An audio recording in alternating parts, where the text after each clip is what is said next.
Bonjour à tous, bienvenue au Petit Ballon. Et aujourd'hui, j'ai l'honneur de recevoir Pedro Duran, pour nous parler d'un vin du Chili. Alors, Pedro Duran est directeur commercial à l'ambassade du Chili en France.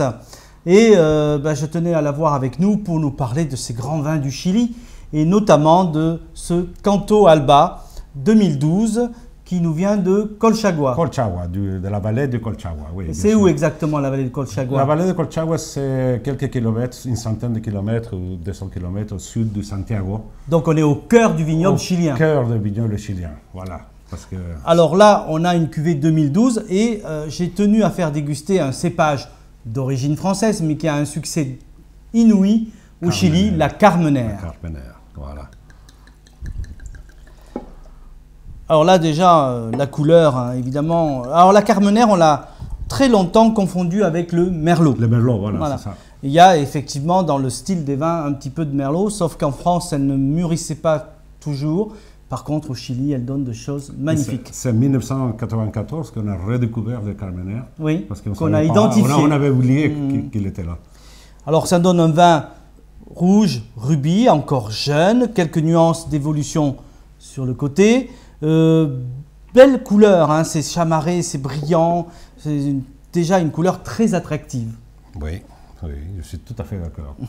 Alors au nez, voilà la Carmenère avec une trame fruitée absolument superbe, veloutée, des notes de fruits rouges, de fruits noirs, assez mûrs, on sent le côté un peu soleil tout de même.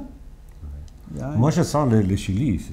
Moi, je me rappelle mon pays. Je trouve bien sûr extraordinaire. Donc, assez soleil. C'est très velouté, c'est très agréable au nez. Par contre, on a des notes légèrement poivrées. On a aussi beaucoup de fraîcheur. C'est ça, c'est important. D'avoir du soleil, c'est important, mais aussi de la fraîcheur. Et là, on a un côté mentholé, réglissé, poivré, cardamome.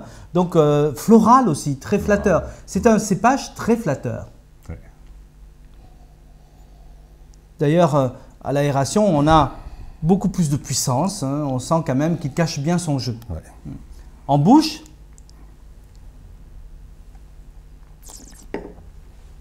comment le trouvez-vous? Excellent. Ouais. Excellent. Ça pourrait être un petit résumé. Effectivement, il est excellent. En fait, moi, ce que j'aime beaucoup dans ce cépage, c'est ce côté rond, velouté, charmeur. C'est tout doux, ça glisse sur la langue, c'est magnifique. Puis derrière, on a quand même quelques notes un petit peu poivrées, beaucoup de fraîcheur, un petit peu épicé. Et ce vin perdure quand même assez longtemps en bouche. C'est un vin très agréable et je suis sûr que nos amis du Petit Ballon vont découvrir le Chili d'une autre manière. C'est magnifique. Tout à fait d'accord avec ça. Ouais. Alors, c'est un vin qu'on peut boire aujourd'hui, bien qu'il a encore un petit potentiel. Mais par exemple, au Chili, qu'est-ce qu'on va boire sur une Carmenère? Qu'est-ce qu'on va manger, pardon, sur une Carmenère? Avec Carmenère, par exemple, on a deux plats qu'on mange beaucoup là-bas. Un, c'est le pastel de choclo, que c'est un chip parmentier, mais au lieu de pommes de terre, c'est du maïs. Ah, d'accord. Oui, j'imagine. Avec des poulets, etc. Une préparation très, très agréable. Et ensuite aussi, il y a même le saumon. Poisson. Le poisson qui du Pacifique.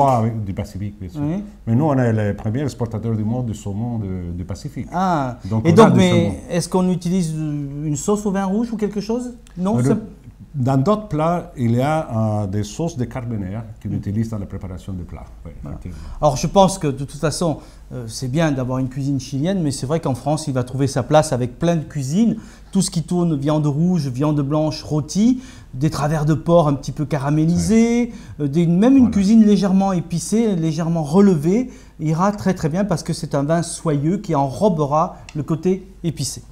Voilà. En tout cas, c'est un très joli vin, une très belle découverte pour beaucoup d'entre vous de découvrir ce cépage d'origine française qu'on a un petit peu oublié en France, mais qui réussit parfaitement au Chili. Ouais. Donc, Pedro Duran, merci beaucoup de nous amener le Chili ici en France. Enchanté. Je vous attends là-bas. J'espère que vous allez nous voir. On arrive tous. On est à peu près 65 millions, voilà. Mais on arrive tous. Pas tous en même temps. À votre santé. Merci Pedro. Merci.